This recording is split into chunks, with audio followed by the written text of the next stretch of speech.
Bismillahirrahmanirrahim. Assalamualaikum warahmatullahi wabarakatuh. Waalaikumsalam warahmatullahi wabarakatuh. Oke, apa kabarnya hari ini?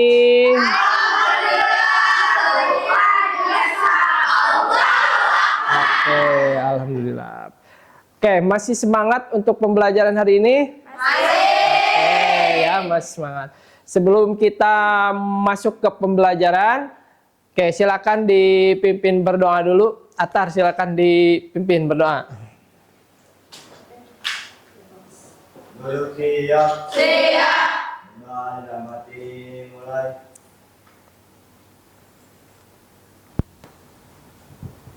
Sudah selesai memberi salam.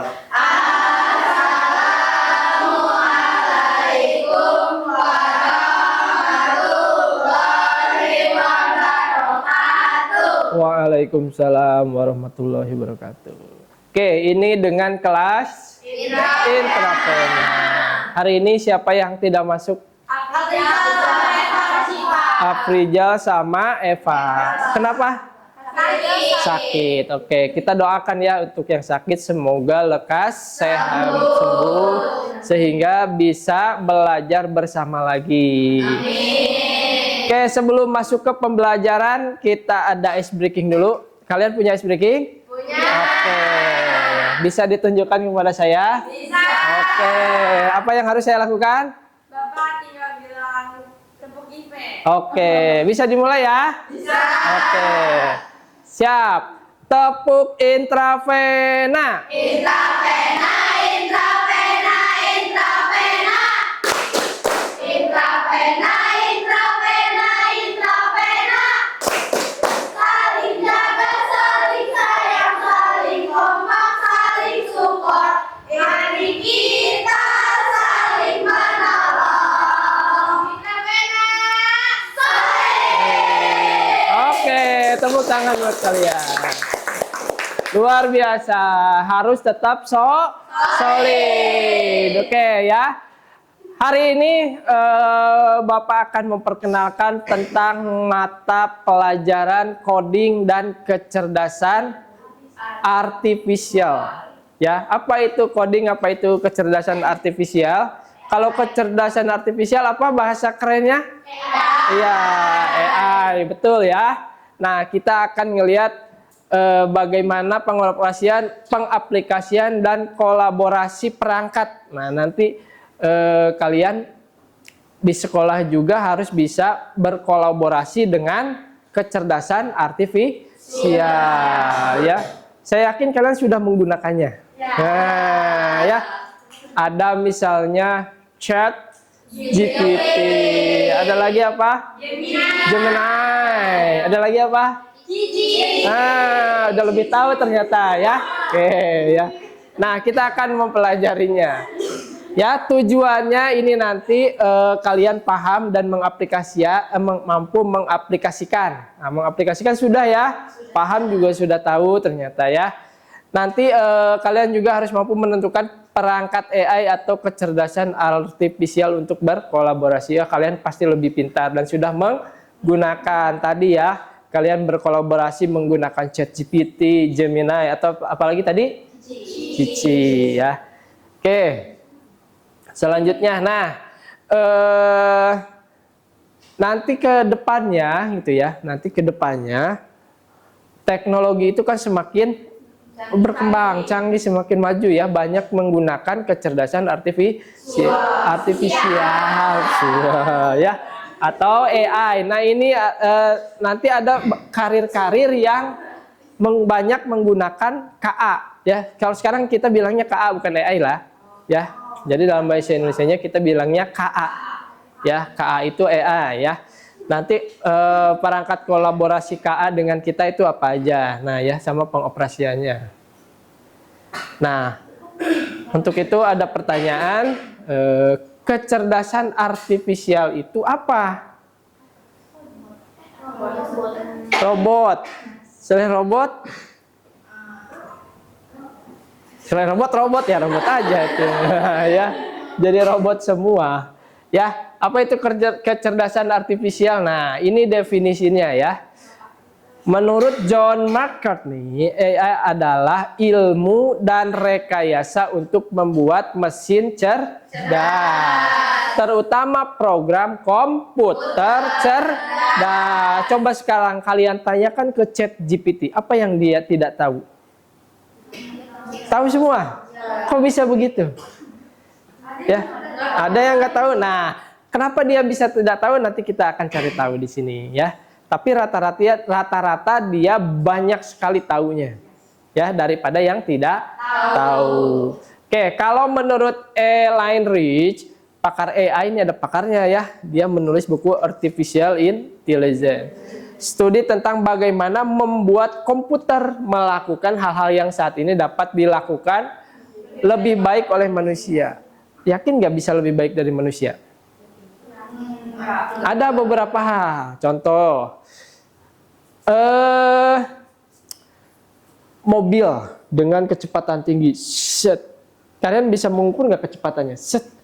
Nah, tapi ketika dia dikasih perangkat atau ada alat kamera tertentu, itu si kamera bisa menentukan kecepatannya.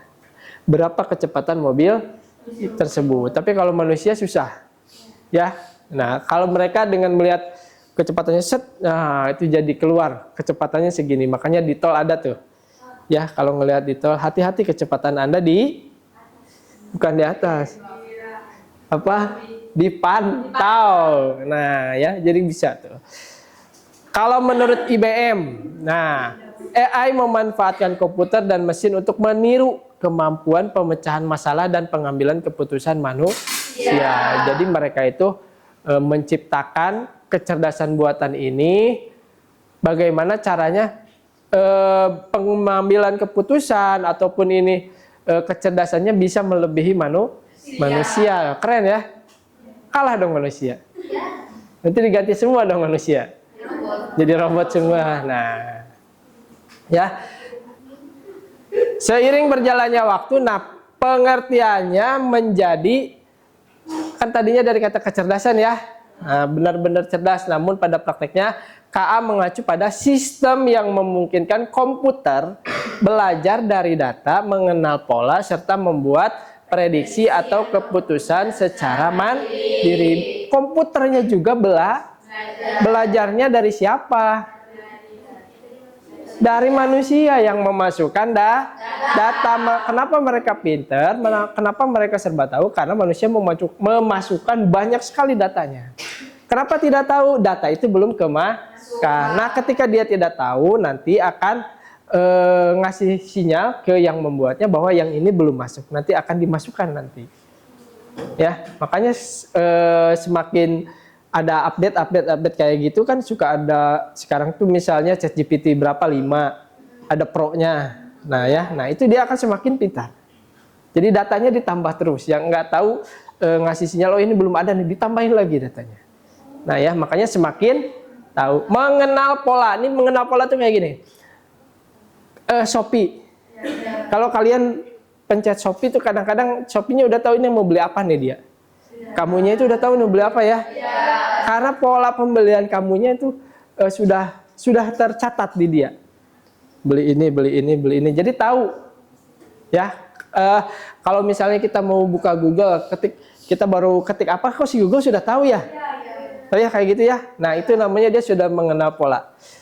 Nah, terus membuat prediksi, terus keputusan secara prediksi itu misalnya kalau di aplikasi kesehatan, oh kalau kita masukin gejalanya kayak gini, dia juga bisa ngeluarin prediksi. Oh ini kamu sakitnya ini, ya, nah suka gitu ya. Berarti mereka hebat gak? Hebat. Yang lebih hebatnya siapa? Manusia. Yang buatnya, ya, yang membuatnya. Nah ini karakteristiknya. Pertama nih ya, yang tadi KA itu belajar dari data atau machine learning. Ya, KA itu belajar dari data yang diberikan kepadanya. Ya, kalau kita bikin mesinnya aja, misalnya bikin ChatGPT-nya aja, terus kita nggak masukin data, dia nggak tahu. Kecuali kita masukin data, baru dia akan tahu. Semakin banyak data yang ia pelajari, semakin baik kemampuannya. Semakin kalian banyak membaca, semakin kalian tahu banyak pengetahuan. Itu sama aja dengan otak manusia. Otak manusia lebih keren. Tapi kalau kalian tidak menambahkan datanya, ya otaknya gitu-gitu aja. Ya. Tapi kalau kalian menambahkan data ke otak kalian, itu membaca dan lain-lain banyak ya. Nah, nanti kemampuan kalian itu pasti akan semakin baik, semakin luas wawasannya ya. Jadi harus rajin membaca ya. Nah, ini KA mampu beradaptasi dan meningkatkan performanya. Kan tadi misalnya dikasih tahu kok nggak tahu. Tapi dia jika KA awalnya sering melakukan kesalahan, ia bisa memperbaiki dirinya sendiri dengan belajar dari kesalahannya tersebut. Nah, jadi hampir sama dengan manusia. Manusia itu jangan pernah melakukan kesalahan 2 kali yang sama. Kan udah pernah salah, jangan salah lagi yang sama. Itu sama dengan apa kalau kayak gitu? Enggak. Kalau kita melakukan 2 kali kesalahan yang sama dengan hewan apa? Keledai. Keledai ya. Jangan melakukan 2 kali kesalahan yang sama. Nah, ini dia bisa memperbaiki dirinya sendiri. Apalagi manusia. Kalau sudah tahu itu salah berarti harus jangan diulangi lagi kesalahannya. Betul? Oke. Nah, ini KA bekerja berdasarkan algoritma dan model prediktif. Yang tadi yang pola-pola itu. Jadi diprediksi nih, kamu kayaknya si ini mau ke sini, membeli ini. Kalau mau di Google misalnya kayaknya dia mau bertanya ini nih. Baru kita ngetik 1 kata dia udah tahu. Nah, itu ya. Karena dia bisa memprediksi sesuatu sebelum terjadi berdasarkan pola data. Jadi kalau kalian menggunakan perangkat yang kalian itu aja HP-nya, pasti kalian ke situ. Tapi kalau ganti perangkat HP lain biasanya beda. Ya. Nah, gitu ya. Nah, ini dia mampu mengenali pola dan membuat keputusan secara otomatis. Nah, yang tadi ya, dia bisa kita baru 1 kata dia ngasih kesimpulan, otomatis di bawahnya pasti ke sini nih nyarinya. Nah, gitu. Oke, sampai sini paham ya? Oke. Selanjutnya. Nah, kecerdasan artifisial versus manusia, mana yang lebih baik? Manusia apa KA? Manusia. Oke, coba kita cek ya. Apa? Oke, kecerdasan artifisial tidak memiliki perasaan, hanya mengikuti instruksi. Benar nggak? Benar. Bapak Ibu guru kalau ngasih nilai kayak KA nggak? Nggak. Kalau kayak KA nilainya? Set semua. Oke, kalau manusia bisa berpikir sendiri dan memiliki perasaan serta kreativitas untuk berinovasi dan menciptakan ide baru. Misalnya nilai kalian itu kan 75. Ini kalau contoh sederhana ya. Nilai kalian KKM-nya 75. Kalau kita masukkan ke sistem di bawahnya 74, itu merah. Merah ya. Tapi kalau ke Bapak Ibu guru kalian 74 itu nanti bakalan ada inovasi dan kreativitas ide baru. Artinya kalian akan diberi remedial. Bagaimana caranya nilai kalian itu bisa memenuhi kriteria ketuntasannya. Ya. Nah, itu bedanya.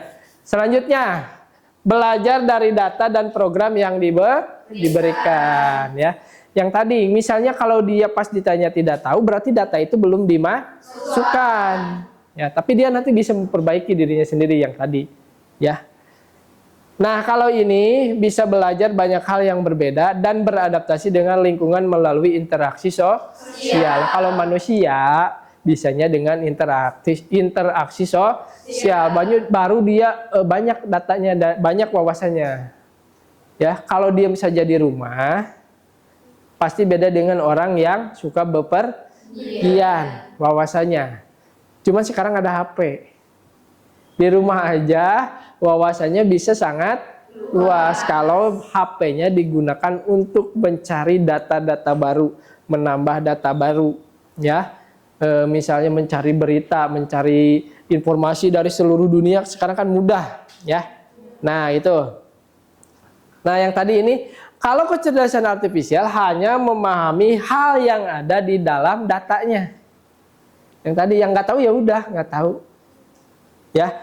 Nah, kalau yang ini manusia, dia bisa memahami konteks yang luas. Kalau dia belum tahu, kita bisa mencari tahunya. Ya, kita belum tahu nih, pas pertama SMP nggak ada pelajaran anatomi fisiologi, di sini sekarang ada, kan jadi baru itu ya. Baru buat kalian. Kalian bisa memahami konteks yang baru berarti dengan mempelajarinya. Kalau yang ini tidak ditambahkan datanya, dia tidak akan tahu. Nah, ya. Nah, hanya bisa membuat keputusan berdasarkan angka dan pola. Nah, kalau manusia tadi ada nilai emosi, ada nilai moral, ada nilai etika. Ya, kalau nilainya emosi semua, nanti merah semua rapotnya gitu ya. Paham ya? Nah, jadi siapa yang lebih unggul? Manusia. Manusia, oke. Nah, ini penting untuk diingat ya. KA tidak selalu benar. KA jika diberi data salah atau tidak cukup banyak, maka prediksinya juga bisa salah. Oleh karena itu, semakin baik data yang digunakan untuk melatih KA, semakin akurat hasilnya. Ya, gini. Misalnya di ChatGPT itu dia ngasih data terus banyak, terus datanya baik, pasti hasilnya juga nanti pola prediksinya baik. Ya, tapi kalau dia tidak ditambahin, di stuck di situ, ya hasilnya juga akan biasa saja. Oke ya. Lanjutnya. Nah, ini tadi prinsip kerjanya kayak gini. Ada kita masukin data melalui pertanyaan. Kalau di ChatGPT kan pertanyaannya. Dia juga bisa perintah suara bisa. Nah, ada teks juga bisa. Ya, ada gambar juga bisa. Kasih aja gambar, dia juga bisa kok. Ya. Nah, itu tuh udah dilatih sebelumnya. Nah, terus dia dimasukkanlah ke proses pelatihan data. Nah, ya, algoritma kecerdasan artifisial. Nanti hasilnya, nah, ada keputusan, hasil karya seni, ada prediksi, ada saran. Kalau kalian nanya juga dia kasih saran kok. Ya, kalau kalian kasih gambar disuruh apain juga dia dikerjain. Ya. Nah, tapi nanti hasilnya itu kita jangan pakai tiba-tiba blek semua. Harus dipelajari dulu. Ya. Contohnya kalian mau cari mata pelajaran matematika, bisa gak ditanyain di ChatGPT, di Gemini? Bisa kan? Misalnya kalian kasih pertanyaan, dia juga ngasih kok jawabannya ya. Ya, tapi kalian harus lihat dulu bener enggak. Ya, sama apa enggak dengan yang diajarkan Bapak Ibu gurunya, pola-polanya, jalan-jalannya apa, cara ngitungnya, oh iya begini. Apalagi bahasa Inggris udah paling mudah pakai ChatGPT mah. Ya, orang dia dari Inggris gitu ya. Ya, ketika kasih pelajaran pertanyaan bahasa Inggris ya udah lebih hebat dia mah. Ya, karena rata-rata kebanyakan KA generatif itu, AI itu ya memang berasal dari luar dan menggunakan bahasa Inggris ya. Nah, ini fungsinya ada banyak ya. Ini ada AI tanpa memori yang dirancang untuk tugas spesifik yang mengalahkan Garry Kasparov. Tahu Garry Kasparov? Garry Kasparov itu masternya catur. Kalau dulu ada di game Kasparov namanya, Garry Kasparov itu catur, main catur. Itu susah banget dikalahin. Nah, akhirnya dia bisa tuh untuk mengalahkan Garry Kasparov ini. Terus ada rekomendasi di Netflix, YouTube, Spotify. Nah, ini reaktif mesin ya. Ini sama kayak tadi nih, kalian di rekomendasi di Netflix. Kalau kalian Netflix kan banyak tuh filmnya. Kalian misalnya suka lihatnya, kalau saya apa namanya kartun Gatakor, kartun si Luffy itu. Berarti dia ngasih rekomendasi nih film-filmnya ini nih, yang lain bisa dilihat. Ya si Topi Jerami itu tuh. Nanti di bawahnya rekomendasi film. Luffy si Jerami ya, tahu ya? One Piece. Nah, ya. Ini ada lagi limited memory AI. Ini dapat mengingat kejadian lampau dan mampu memonitor objek atau situasi seiring waktu. Nah, ini yang sering kita pakai nih, AI generatif yang kita pakai sekarang ya. Gemini dan lain-lain. Dan ada lagi ada Theory of Mind Self-Aware AI. Kalau yang ini belum kayaknya ya. Lanjutnya. Nah, ini kategori perangkat dan contoh aplikasinya. Nah, ini contoh aplikasinya. Ada ChatGPT, ada Gemini. Ini untuk percakapan alami ya. Ada lagi untuk membuat editing video, ada Filmora, pernah dengar? Filmora, ada yang ikutan sinematografi? Gak ada di sini, ada nggak? Ada nih, nanti ada Filmora, ada Adobe dan lain-lain kayak gitu ya. Ada Synthesia, ada buat ngerekam rapat, ada nanti Fathom, ada Nyota, ada ini dukungan konten. Kalau untuk membuat nulis, ada yang suka nulis? Ada yang suka disuruh bikin PPT, pakainya apa? Gamma, tuh Gamma, ya. Atau ada yang apa ya? Gambar nih, buat gambar ada nih Dale atau Midjourney. Nah ini adalah contoh-contoh aplikasi kecerdasan artifisial, ya, atau KA. Yang sering banget kita pakai adalah Chat GPT atau Gemini. Nah, ya. Sampai sini ada pertanyaan? Oh, silakan. Ada pertanyaan sampai sini? Nah, nanti ke depannya yang bisa mengaplikasi atau aplikasi KA ini ya dipakai di berbagai bidang, ya, bahkan di bidang kesehatan juga dipakai, ya. Misalnya kita mau mendaftar ke rumah sakit mana, kan kita suka masukin data dulu ya. Nah, gitu kayak itu. Terus kadang-kadang di situnya ada gejala yang ada di kitanya apa. Jadi kan dia bisa prediksi dulu. Nah, ya. Misalnya ada di ekonomi dan bisnis, ada analisis data pasar, rekomendasi produk, chatbot, asisten AI. Asisten AI ini chatbot pernah nggak? Kalau yang sederhananya WA bisnis. Ya bisnisnya suka ada jawab sendiri tuh. Yang jawab sendiri. Nah, ya kayak gitu. Itu kan bisa dipakai. Ya, sekarang juga kita PPDB-nya kalau kalian WA ke admin satu ada tuh. Ya, nanti langsung ada balasannya apa. Nah, gitu ya. Terus ada di pemerintahan, smart city, prediksi, e-government, chatbot, layanan publik. Nah, ini juga sama. E-government, smart city, prediksi. Ini yang berhubungan dengan di pemerintahan. Sekarang itu ada namanya IKD. Identitas kependudukan di digital. Nah, ya jadi KTP digital, pernah dengar KTP digital? Ya, pernah dengar ya. Ada lagi di bidang pendidikan. Wah, ini apalagi ya, kita sering pakai banyak. Ya, yang tadi chat GPT, Gemini dan lain-lain. Terus ada lagi di bidang kebudayaan. Nah, ini ada untuk menyimpan arsip. Nah, ini di bidang kesehatan juga ada nih. Diagnostik AI. Yang tadi prediksi-prediksi kalau kita sakit misalnya pengen ini badan tuh terasa begini, terus sakitnya di sebelah mana, kan biasanya pakai AI juga ada, nanti dia keluar prediksinya. Nah, ya gitu ya. Nah, apalagi ini industri dan manufaktur. Sekarang itu menggunakan apa namanya? Robot. Banyak menggunakan robot. Nah, cobot atau robot kolaboratif atau kolaboratif robot. Nah, gitu ya. Nah, ada lagi. Ini profesi utama di bidang KA. Jadi kalau kita menguasai kecerdasan artifisial, nah kita akan menjadi data scientist ini, menganalisis data dan membuat model. Sekarang kan udah zamannya pakai begini ya. Pakai AI, ada machine learning membuat, nah ada AI research scientist melakukan riset dan teknologi KA baru. Ada robotic engineer merancang dan mengembangkan robot KA. Nah, kalau yang kayak gini banyak digunakan di perusahaan-perusahaan ya, yang tadi menggunakan robotik, ya nggak? Ya. Iya betul. Habis kali ya. Hilang. Malah dihilangin.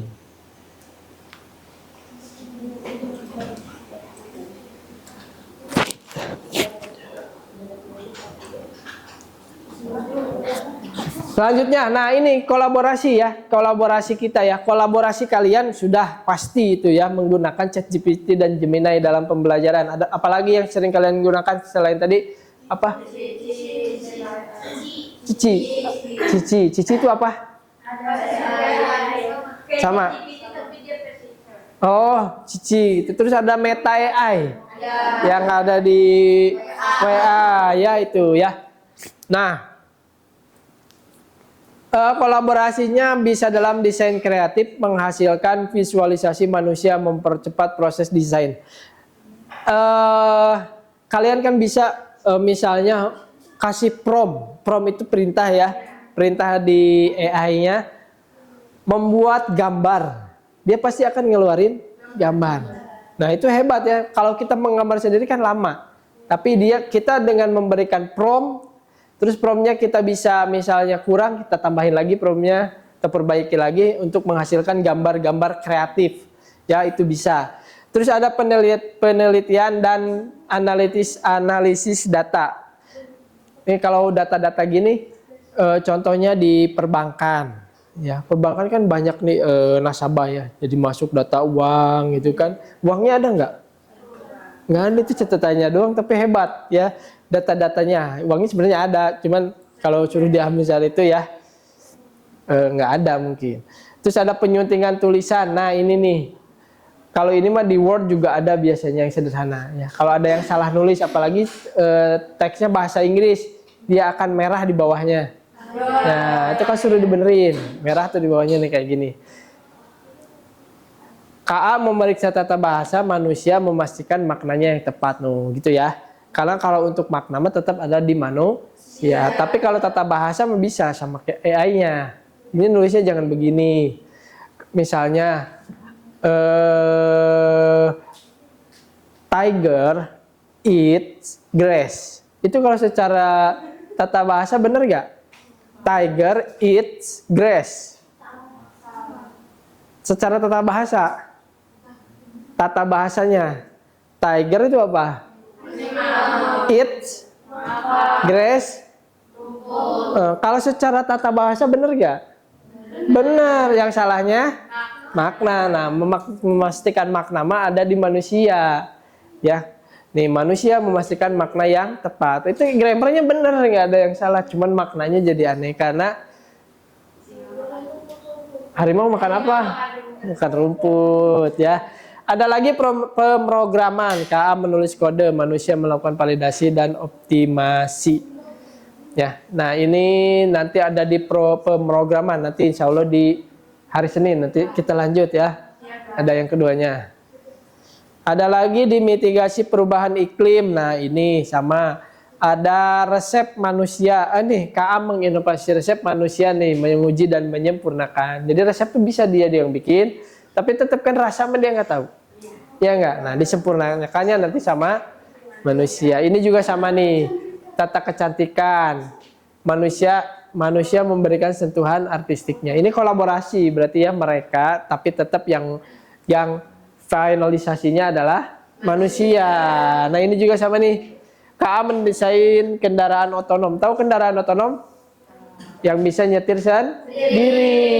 Yang kita tahu mobil apa? Tesla. Tesla itu dia bisa, mobilnya bisa jalan sendiri tanpa ada pengemudinya. Nah, tapi tetap manusia memastikan keamanannya, kan makanya mereka banyak diuji. Nah itu ya, itu kolaborasi manusia dengan KA di bidang di berbagai bidang ya. Nah kalau ini kolaborasinya kuadrannya atau gambarnya ya. Memetakan 4 bentuk kolaborasi manusia KA dalam sebuah kuadran. Pemetaan ini sebagai panduan bagi manusia untuk mengoptimalkan kapabilitasnya di era KA nih ya. Ini human pokoknya. AI human. Nah, nanti posisi kita ada di mana nih? Di 4 kuadran ini ya. Kita lewat ke yang ini.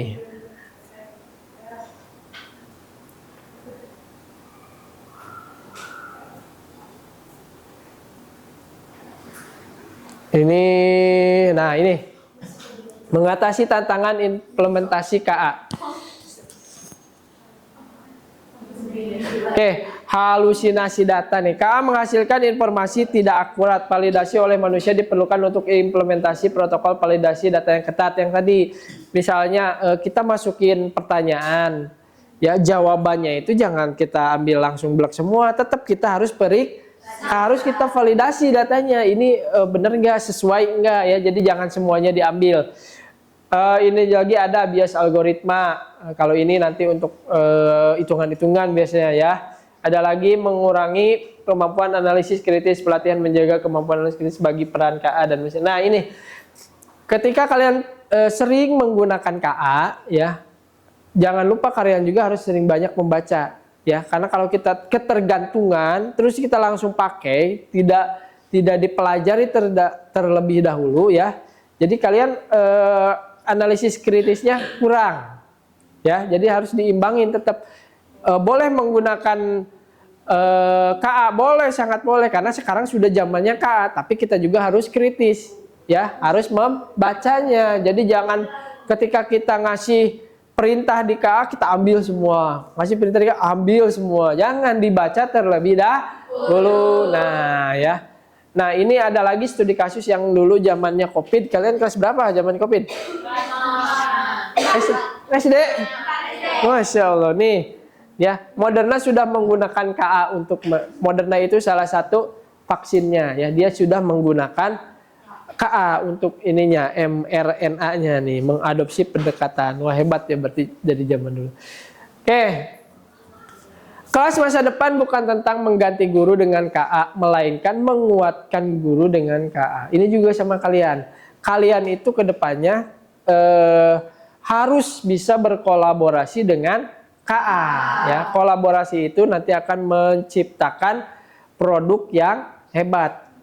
Ya, ingat tadi KA-nya membuat resep, manusia memastikan rasanya enak dan memastikan bisa dimakan tentunya ya. Nah, oke. Oh, terima kasih ya. Oke. Nah, itu ya. Oke ya. Jadi itu pemaparan sedikit tentang kecerdasan artifisial ya. Kecerdasan artifisial ini bisa digunakan oleh kita untuk berkolaborasi, apalagi kita di dunia pendidikan. Sangat bisa, ingat. Tapi ingat, ketika kita menggunakan yang namanya KA, nah, kita juga harus kritis. Kita harus ngelihat dulu, dibaca dulu hasilnya. Jangan semuanya diambil mentah-mentah. Oke, terima kasih. Cukup sekian pemaparan saya hari ini. Kita ketemu lagi di hari Senin di modul selanjutnya. Oke. Terima kasih. Assalamualaikum warahmatullahi wabarakatuh. Waalaikumsalam.